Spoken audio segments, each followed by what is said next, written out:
अगर वक्त है न्यूज़ पर व्यूज सेगमेंट का एक खास खबर पर हम मुलाकात करवा रहे हैं आपकी। और वो खबर म्यूचुअल फंड में चार्जेस को लेकर ज़्यादा ट्रांसपेरेंसी लाने और चार्जेस को कम करने के लिए सेबी ने एक कंसल्टेशन पेपर जारी किया। और आपने सुबह देखा ही कि किस तरह से लगभग सारे म्यूचुअल फंड्स के शेयर आज कमज़ोर होते हुए दिखे हैं और लोगों का यह मानना है कि म्यूचुअल फंड्स की कमाई पर असर पड़ेगा। लेकिन दूसरी ओर जो म्यूचुअल फंड इन्वेस्टर्स हैं उनके लिए चार्जेस कम होते दिखेंगे। तो आइए देश के जाने माने वेल्थ क्रिएशन एक्सपर्ट और साथ ही पर्सनल फाइनेंस एक्सपर्ट आनंद राठी वेल्थ मैनेजमेंट के डिप्टी सीईओ फिरोज अजीज साहब हमारे साथ कार्यक्रम में शामिल हो रहे हैं। जरा उन्हीं से जाना जाए, समझा जाए। सबसे पहले तो फिरोज अजीज साहब, बहुत बहुत स्वागत है आपका, धन्यवाद समय देने के लिए। फिरोज सर, ये बताइए कि क्या वजह है कि सेबी ने इस तरह का कंसल्टेशन पेपर लाने की जरूरत समझी?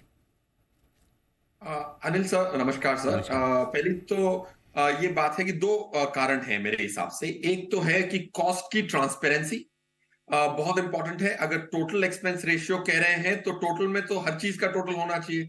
जो भी बाहर है उसको अंदर लाने की कोशिश कर रहे हैं, बिकॉज टोटल एक्सपेंस रेशियो में टोटल के बाहर कुछ नहीं होता generally as an accounting practice. आप खुद ही बहुत बड़े सीए हैं Anil ji, so that's point one. दूसरी चीज, एक इंपॉर्टेंट चीज ये है कि मिस सेलिंग को कर्व करने की कोशिश कर रहे हैं। राइट। अगर आप मिस सेलिंग को कर्व करने की कोशिश कर रहे हैं तो जो कमीशन बेस्ड एडवाइस मिल रही है लोगों को, वो डेटा के हिसाब से, क्योंकि सभी के पास कई गुना ज्यादा डेटा होता है इंडस्ट्री पार्टिसिपेंट से, अगर मिस सेलिंग देखते हैं दो तीन चीजों पे, उसको कर्व करने की। So these are the two umbrella reasons why Anil ji मेरे हिसाब से ये बड़ा सा एलॉबरेट कंसल्टेशन बिल्कुल। पेपर तो लाया आपने गया है। जी, आपने दोनों पॉइंट बहुत अच्छे से समझाया। अब मैं पहले पॉइंट पर फोकस करता हूँ।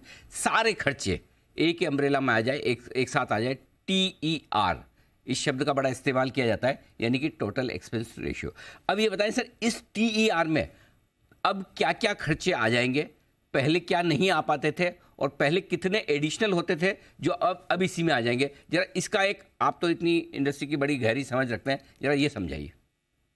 तो ये टोटल एक्सपेंस रेशियो में सबसे बड़ा जो कंपोनेंट बाहर था वो था ब्रोकरेज का। जब ब्रोकरेज होती है वो भी कम करी गई थी सेबी के माध्यम से। इंस्टीट्यूशनल ब्रोकर के थ्रू जो एग्जीक्यूशन होता है वो एक इंपॉर्टेंट कंपोनेंट है। दूसरा, एग्जिट लोड के जो अगेंस्ट एक 0.05% का फ्लैट क्रेडिट मिलता था, वो भी बाहर था। ये दो इंपॉर्टेंट अहम थे उसको अंदर लाने की। और तीसरा सबसे बड़ा कंपोनेंट एक्चुअली वो था जीएसटी ऑन फंड मैनेजमेंट फी, ये बाहर थी।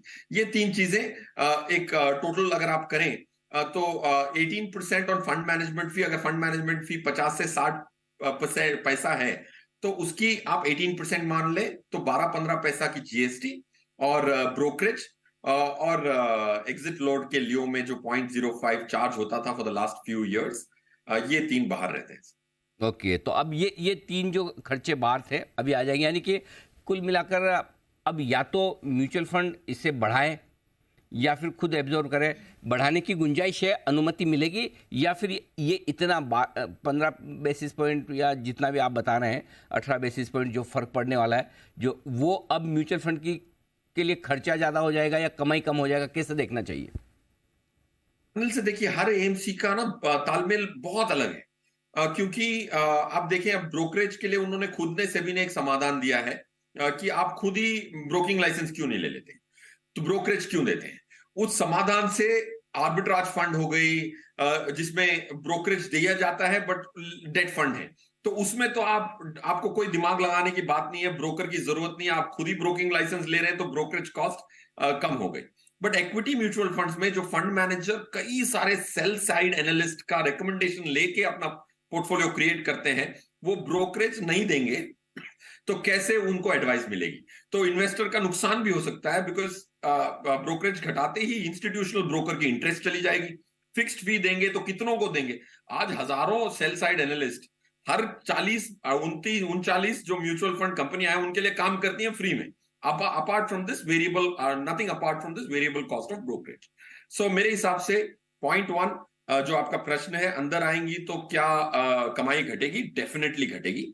कमाई घटने की वजह से क्या इन्वेस्टर का फायदा ही होगा, ये देखा जाएगा। क्योंकि अगर कमाई घट गई और सेल साइड एनालिस्ट का इंटरेस्ट कम हो गया, हजारों लोग जो काम करते हैं 149 फंड मैनेजर्स के लिए, जो इक्विटी फंड मैनेजर्स हैं, उनकी तादाद कम हो गई, तो कैसे इन्वेस्टर का भला होगा?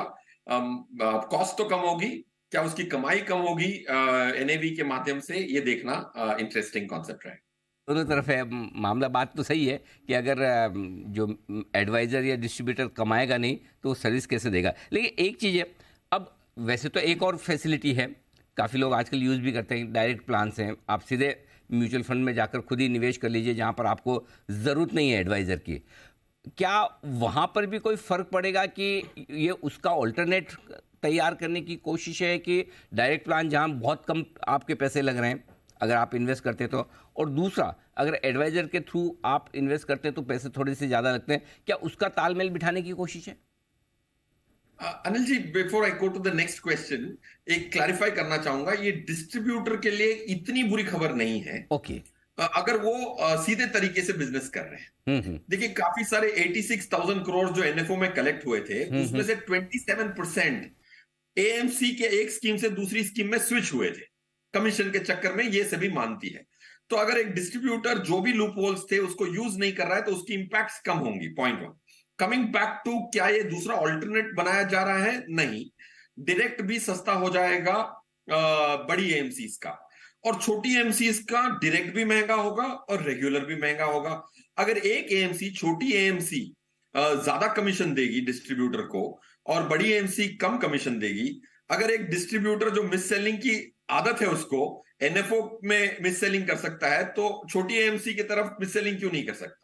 या तो फिर पूरी इंडस्ट्री को एक ही जो एक्सपेंस रेशियो है वो देंगे, तो एक एडवाइजर या डिस्ट्रीब्यूटर गलत एडवाइस नहीं देगा। एसबीआई जो सबसे बड़ी एएमसी है, छोटी एएमसीज भी हैं, तो disparity in AMCs can create more mis-selling, but in another vertical, not necessarily between schemes. Okay, अच्छा, एक कहीं कुछ ये भी समझा जाता है कि म्यूचुअल फंड्स की परफॉर्मेंस के हिसाब से भी कई फंड्स हैं जो वो अपना एक्सपेंस रेशियो चार्ज करते हैं, वहाँ पर क्या सेबी कुछ बदलाव करने जा रही है? देखिए अनिल साहब, आप तक परफॉर्मेंस बेस्ड फी नहीं रही है, एसेट बेस्ड फी रही है। परफॉर्मेंस बेस्ड फी या प्रॉफिट शेयर जैसा कोई फी रखने की गुंजाइश है, बट आई थिंक आज की डेट में इंडियन इन्वेस्टर एचएनआईबी पीएमएस के माध्यम से प्रॉफिट शेयर ठीक से समझ नहीं पा रहा है। आई थिंक जितने आप एक्स्ट्रा ऑप्शंस देंगे, काफी सारे रिटेल निवेशक आपके चैनल पे जब मैं आता हूं तो फोन करते हैं, उनको ग्रोथ और डिविडेंड का डिफरेंस पता नहीं होता, डायरेक्ट रेगुलर का डिफरेंस पता नहीं होता, अब प्रॉफिट शेयर और नॉन प्रॉफिट शेयर का डिफरेंस पता नहीं होगा। तो I think giving more alternative confuses the industry. आज सिर्फ हमारी 16% एयूएम है as a percentage of GDP. US में 140% म्यूचुअल फंड का एयूएम है, उसकी जीडीपी से तुलना करें, ग्लोबल एवरेज 63% है। I think we are little, it's a very progressive step, sounds very good but very difficult to implement, and it will confuse the retail investor if you create another model of profit share. ये मेरा current मानना है अनिल जी। Finally मैं समझना ये चाहता हूँ कि अब ये जो कुछ भी कंसल्टेशन पेपर जारी हो, आप तो इस पर लोगों की राय आएगी, आप जैसे एक्सपर्ट्स हैं, सब अपनी अपनी ओपिनियन देंगे, सेबी को बताएंगे कि भाई आप क्या सोचते हैं इनके बारे में। पहली चीज़, अगर आपको सेबी को ओपिनियन देनी है, आप क्या देंगे? पहले तो मुझे वो बताइए, उसके बाद एक फॉलोअप क्वेश्चन और है मेरे पास।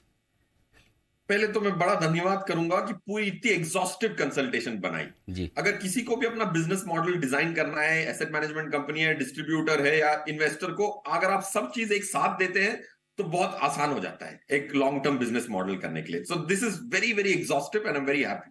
That's point one. Point two, आप बहुत कंसिस्टेंट हैं, तो इसीलिए क्योंकि मिस सेलिंग कर्व करनी है, आपको कॉस्ट कम करने हैं, ये दोनों हर सर्कुलर में कंसिस्टेंट है। सो ये दो चीजें मैं जरूर कहूंगा कि exhaustive is very good, consultancy मतलब it's consistent, very good, but बहुत सारी चीजें ऑप्टिकली अच्छी दिखती हैं इन्वेस्टर के लिए, आज कॉस्ट घटा देंगी बट लॉन्ग टर्म रिटर्न्स घटने की भी संभावना के ऐसे दो आइटम जरूर हैं out of the 13 which are laid out. Okay, अच्छा, अब ये बताएं सर, म्यूचुअल फंड इन्वेस्टर्स पर क्या असर पड़ेगा और म्यूचुअल फंड्स पर क्या असर पड़ेगा अगर ये consultation paper as it is लागू कर दिया जाए, इसको गाइडलाइन बना दी जाए तो?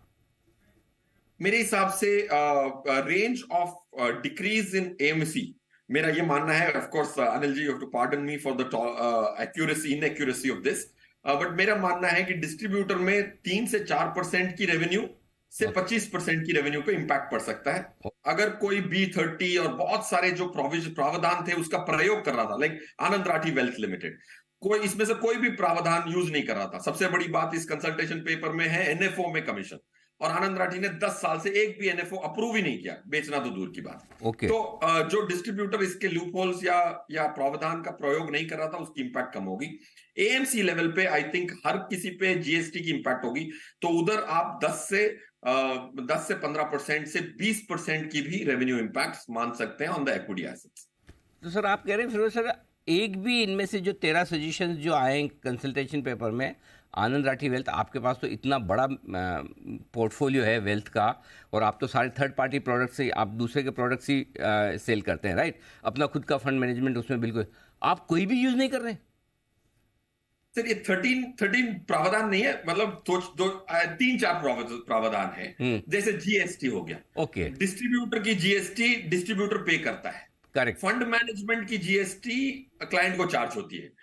तो अगर डिस्ट्रीब्यूटर अपनी जीएसटी पे ही कर रहा है, तो ये जो जीएसटी की बात कही गई है कि उसको टीआर के अंदर लाएं, वो आज भी चार्ज नहीं हो रही डिस्ट्रीब्यूटर की कमीशन पे, खुद ही पे कर रहा है। आप एनएफओ यूज नहीं कर रहे, बिल्कुल भी यूज नहीं कर रहे। B30 जो बियॉन्ड 30 सिटीज है, उसकी कमीशन हमारी ना के बराबर है। So I think if you look at these 3-4 important items, use नहीं कर रहे, बट डेफिनेटली एक चीज यूज कर रहे हैं, जो एग्जिट लोड के ल्यू में 0.05 मिलता है, वो 0.04 हमें आ जाता है, 80% उसका। तो वो जरूर इंपैक्ट होगा। बट बाकी जो हाई टिकट आइटम्स हैं, वो इंपैक्ट, इसलिए मैंने कहा कि 3-4% की रेवेन्यू इंपैक्ट एज इज हो गया तो डेफिनेटली होगा। अब जो वुमेन के लिए एक्स्ट्रा कमीशन देने की बात की है, वो इन्वेस्टर एजुकेशन के अंदर से देने की बात की है।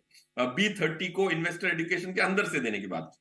इन्वेस्टर एजुकेशन का बजट अनिल सर इस साल 800 करोड़ का होगा, 40 लाख करोड़ पे, राइट? जब इन्वेस्टर एजुकेशन चालू हुआ था तो 200 करोड़ का बजट था, क्योंकि एयूएम कम थी 10 लाख करोड़ पे। आज 40 लाख करोड़ पे 800 करोड़ है। वो 800 करोड़ में से बेशक जहां बांटना है डिस्ट्रीब्यूशन बांट के, why should an existing investor pay for a small city investor? Absolutely, बिल्कुल ठीक बात है। फेयर इनफ सर, आपने बहुत इंटरेस्टिंग और अच्छे तरीके से पूरा ये मैटर समझाया कि कितना असर पड़ेगा। इन शॉर्ट, इन्वेस्टर के लिए तो कोई नुकसान की बात नहीं, करेक्ट? नहीं नहीं अनिल जी, बिल्कुल at the face of it बिल्कुल नुकसान की बात नहीं है।